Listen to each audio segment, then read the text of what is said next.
ছাত্ৰ ছাত্ৰীসকল, আজি তোমালোকৰ লগত তোমালোকৰ ষষ্ঠ শ্ৰেণীৰ যি বাছনি পৰীক্ষা নৱোদয়ৰ এই বাছনি পৰীক্ষাত আহিব লগা চিলেবাছৰ এটা পাটিগণিতৰ চিলেবাছ হ'ল ভগ্নাংশ।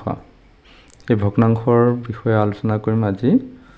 গতিকে তোমালোকে ভিডিঅ'টো শেষলৈকে চাবা আৰু যদি প্ৰথম হৈছে চেনেলটো তেতিয়াহ'লে চেনেলটো ছাবস্ক্ৰাইব কৰি ল'বা আৰু কাষতে থকা বেল আইকনটো প্ৰেছ কৰি অল অপশ্যনত ক্লিক কৰি ল'বা।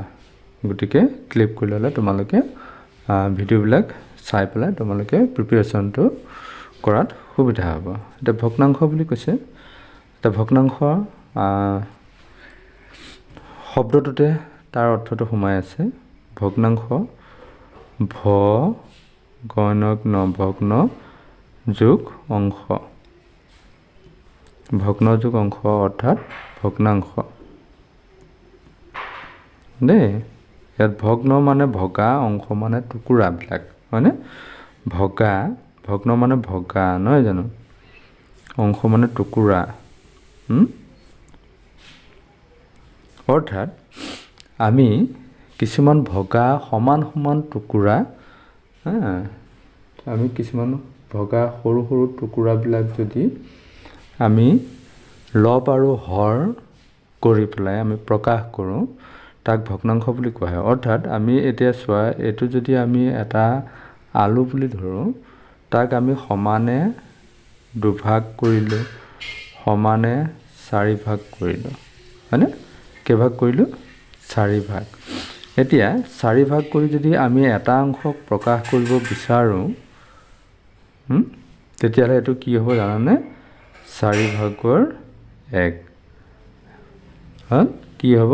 4 ভাগৰ 1। এইটোৱে হ'ল ভগ্নাংশ। কি?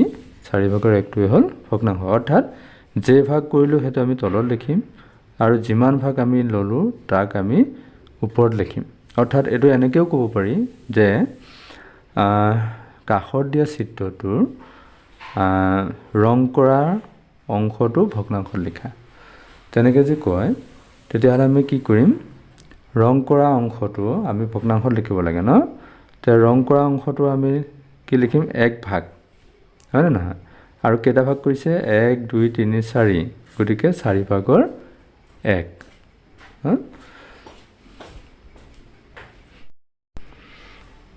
আকৌ যদি ইয়াতে কয় ৰং নকৰা অংশটো ভগ্নাংশত প্ৰকাশ কৰা, তেতিয়াহ'লে কিন্তু এইটো হ'ব কিমান? 4 ভাগৰ 3। ৰং নকৰা অংশটো 1 2 3, হয়নে? আৰু ভাগ কৰিছে কিমান? 4 ভাগ। ইয়াৰে তলটোকে ক'ব আমাৰ হৰ, কি বুলি ক'ব? হৰ, আৰু এইটো ক'ব লব। হৰ আৰু লব দেই। এতিয়া তোমালোকে ভগ্নাংশৰ কথা নিশ্চয় বুজি পাইছা। এতিয়া ভগ্নাংশ আমি প্ৰকাৰকেইটা আমি জানি লওঁ। ভগ্নাংশৰ আমি কি কি ভগ্নাংশ পাম, সেইকেইটা আমি জানি লওঁ। সেইখিনি জানি লোৱাৰ পিছতহে আমি অংকত যাম, তেতিয়া অংকত আমি কৰিবলৈ সহজ পাম। এতিয়া আমাৰ লঘিষ্ঠ আকাৰৰ ভগ্নাংশ।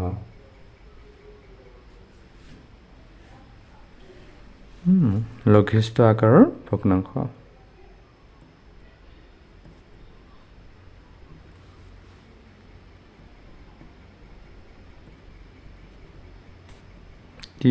কি ক'লোঁ? লঘিষ্ঠ আকাৰৰ ভগ্নাংশ। লঘিষ্ঠ আকাৰৰ ভগ্নাংশ কোনবিলাক আমি এইটো শিকিম।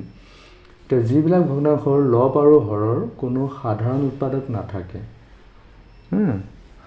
লব আৰু হৰৰ কোনো সাধাৰণ উৎপাদক নাথাকে, অৰ্থাৎ 4 ভাগৰ 3টোৱে চোৱা, 4 ভাগৰ 3টোৰ সাধাৰণ উৎপাদক যদি নাথাকে, তেতিয়াহ'লে সেইটো ভগ্নাংশ হ'ল লঘিষ্ঠ আকাৰৰ ভগ্নাংশ।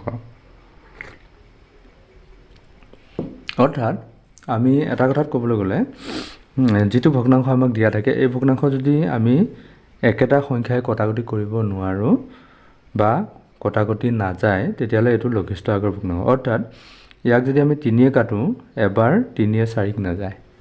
4য়ে যদি কাটোঁ, 4য়ে 4ত এবাৰ, 3ত নাযায়, হয়নে? 2য়ে কাটিলে 2য়ে 4ত দুবাৰ, 3ত নাযায়। অৰ্থাৎ এইটো 4 ভাগৰ 3টো হ'ল লঘিষ্ঠ আকাৰৰ ভগ্নাংশ। তোমালোকে এইটো বুজি লোৱা। আমাক কয় নহয় লঘিষ্ঠ আকাৰলৈ নিয়া, প্ৰশ্ন তেনেকৈ আমাৰ আহিব তেতিয়া আমি কি কৰিম তাৰমানে কটাকটি কৰি তাক সৰু বনাব লাগে তাৰমানে সাধাৰণ উৎপাদক নাথাকা কৰিব লাগে এতিয়া যদি আমাক দিয়ে 4/2 এইটো যদি লঘিষ্ঠ আকাৰলৈ নিবলৈ দিয়ে তেতিয়াহ'লে আমি কি কৰিম এইটো আমি লঘিষ্ঠ আকাৰলৈ নিব পাৰিম অৰ্থাৎ ইয়াৰ সাধাৰণ উৎপাদক আছে যেনে 2 2 এবাৰ 2 4 দুবাৰ এতিয়া ইয়াৰ লঘিষ্ঠ আকাৰটো হ'ব 2/1 এইটো 2/1টোক মানে আৰু বেলেগে কটাকটি নাযায় 1 কাটিলে এবাৰ 1 কাটিলে দুবাৰ অৰ্থাৎ 2/1 হ'ব হয়নে গতিকে এইটো হ'ল লঘিষ্ঠ আকাৰৰ ভগ্নাংশ গতিকে লঘিষ্ঠ আকাৰৰ ভগ্নাংশ হ'ল যিবিলাক ভগ্নাংশ হৰ আৰু লবৰ সাধাৰণ উৎপাদক নাথাকে সেইবিলাক হ'ল লঘিষ্ঠ আকাৰৰ ভগ্নাংশ এতিয়া তোমালোকে নিশ্চয় বুজি পাইছা লঘিষ্ঠ আকাৰলৈ নিয়া বুলি ক'লে আমি কি কৰিম ভগ্নাংশবিলাক কটাকটি কৰিম কটাকটি কৰি সৰু বনাব লাগিব তাৰপিছত আহিলে মিশ্ৰ ভগ্নাংশ তাৰপিছত কি আহিলে মিশ্ৰ ভগ্নাংশটো আমি শিকি লওঁ মিশ্ৰ ভগ্নাংশ কি এটা মিশ্ৰ ভগ্নাংশ হ'ল পূৰ্ণ সংখ্যা আৰু ভগ্নাংশৰ দ্বাৰা মিশ্ৰ সংখ্যা এটা গঠিত হয় পূৰ্ণ সংখ্যা আৰু ভগ্নাংশ অৰ্থাৎ যিবিলাক ভগ্নাংশক এটা পূৰ্ণ সংখ্যা আৰু এটা প্ৰকৃত ভগ্নাংশৰ যোগফল হিচাপে লিখিব পাৰি সেইবিলাক ভগ্নাংশক মিশ্ৰ ভগ্নাংশ বুলি কোৱা হয় এতিয়া চোৱাচোন বাৰু তাৰমানে 2/3 যদি 3 বুলি কয় 2/3 এতিয়া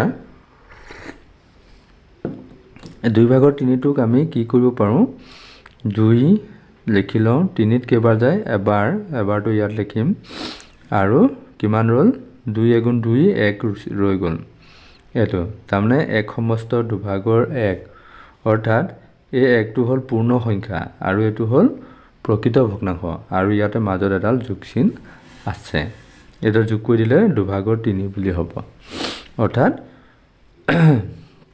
এইটো যদি আমি চিত্ৰত প্ৰকাশ কৰোঁ চোৱা 2 কৰিলে 2 লৈ ল'লে তাৰপিছত আকৌ 2 কৰিলে 1 ল'লে এইটো তাৰমানে 2 কৰি 3 2 কৰি 1 2 কৰি 1 3 অৰ্থাৎ দুটা আলু গম পাইছানে এইটো অৰ্থাৎ আমি এটা আৰু এটা 2/1 এটা গোটা আলু হৈ গ'ল 2 লৈ ল'লে অৰ্থাৎ এটা গোটা আলু আৰু এটা হ'ল এটাৰ আধা হয়নে 2 কৰি 1 এই 2 কৰি 1 এইটো গতিকে এইটো হ'ল মিশ্ৰ ভগ্নাংশ এতিয়া মিশ্ৰ ভগ্নাংশ আৰু লঘিষ্ঠ আকাৰৰ ভগ্নাংশ আৰু ভগ্নাংশ এইখিনি বস্তু তোমালোকৰ লগত আজি আলোচনা কৰিলোঁ তোমালোকে পৰৱৰ্তী ভিডিঅ'ত এইখিনি বিতংভাৱে জানিব পাৰিবা গতিকে তোমালোকে মোৰ যদি চেনেলটোত প্ৰথম আহিছা